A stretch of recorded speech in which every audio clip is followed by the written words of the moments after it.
6 o'clock in the morning, I'm looking up on the floor. The only voice here in my head is screaming more and more and more and more.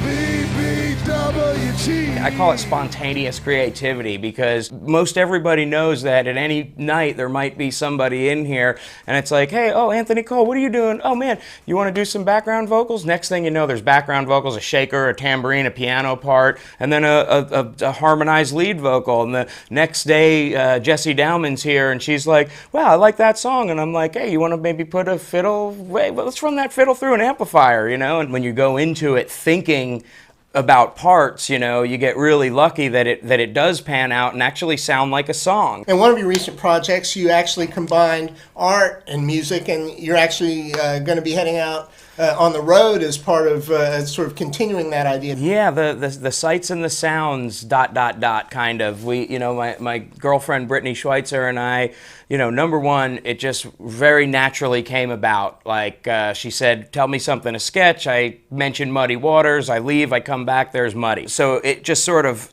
turned into 52 of these, and I'm either learning and playing songs on an instrument or digging it up on YouTube, and she's in the other room or the same room, you know, sketching or painting. Then we did the show where I actually played in, I think, 9 of the 13 bands at Little Indies for the kickoff of a month-long art show. So we decided, let's do one on the Memphis music scene, which is, you know, Elvis and Sun Records, the Johnny Cash, Roy Orbison, Howlin' Wolf was on Sun. There's not a huge roster on Sun, but one of the most influential chapters of music history.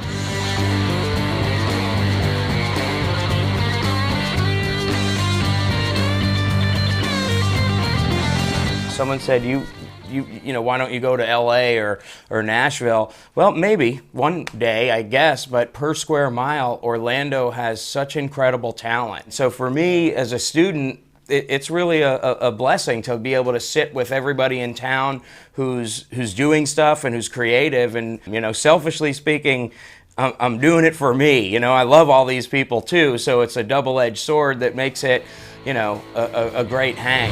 She likes to roll with it, likes to roll with it. She likes to roll with it.